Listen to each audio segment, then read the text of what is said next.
no call detected problem, or WhatsApp phone number verification not working problem.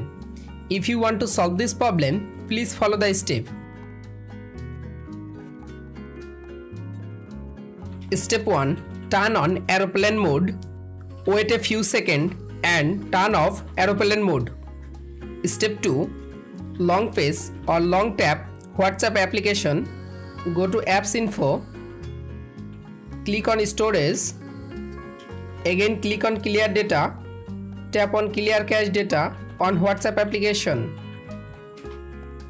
Go back. Again click on apps permission.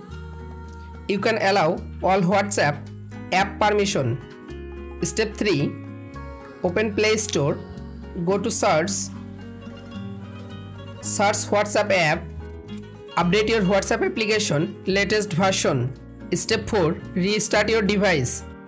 You can follow all of the steps to fix WhatsApp call detected problem or WhatsApp phone number verification not working problem.